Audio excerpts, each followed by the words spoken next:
Alors, donc moi je m'appelle Aurore Fontaine, j'ai 34 ans et donc je travaille à la mairie de Mayenne depuis 13 ans en tant que directrice et responsable des affaires périscolaires. J'ai un bac économique et social et puis après, direct après le bac, j'ai commencé à travailler à 19 ans.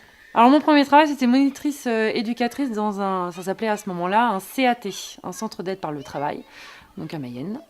Et donc après, je suis allée en tant que aussi monitrice éducatrice dans alors excusez-moi, une maison d'accueil spécialisée. Voilà, donc c'est auprès des personnes porteurs de handicap. Au départ, j'avais rien du tout, mais j'étais attirée par ce monde, donc du coup, j'ai commencé à travailler en tant qu'animatrice périscolaire. Ensuite, on m'a proposé de travailler dans un centre de loisirs, donc maternelle, le mercredi, donc ça a augmenté mon temps de travail et ça a augmenté aussi mon envie d'aller plus loin.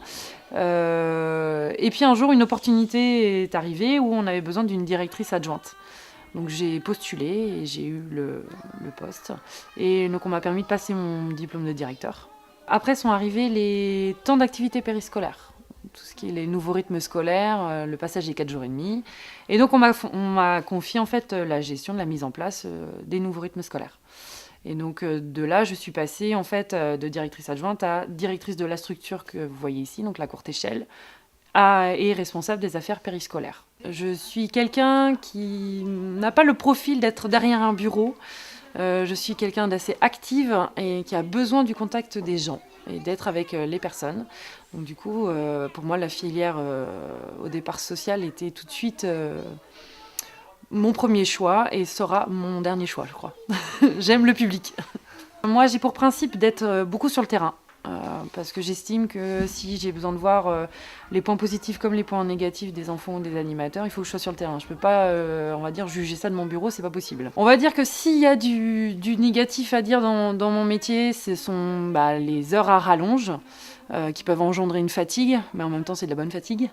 Mais après, ce qu'on touche après avec le public, je pense qu'on est récompensé par nos efforts derrière. Alors déjà, il faut être patient, à l'écoute. Alors si on travaille après, ça dépend du public avec lequel on travaille. En l'occurrence, là, c'est le fait de travailler avec les enfants. Il faut aussi pouvoir apporter un cadre aux enfants, être capable de donner ce cadre, tout en étant aussi un peu à la cool, entre guillemets. Mais on apporte quand même quelque chose de structuré pour les enfants. C'est pouvoir aussi partager des moments sympas avec eux, des moments de fou rire, comme des moments où on fait des grands jeux. Voilà, c'est un métier très très riche. Donc on ne peut pas s'ennuyer, c'est pas possible. Donc chaque journée est différente. On propose des ateliers différents tous les jours. Les enfants sont différents aussi tous les jours. Donc du coup, c'est ça qui fait que c'est très très riche et qu'il y a beaucoup de choses à partager avec eux. C'est varié, on s'ennuie pas, on rigole bien. Donc voilà, c'est un boulot fatigant mais formidable. Moi, je regrette pas du tout mon choix.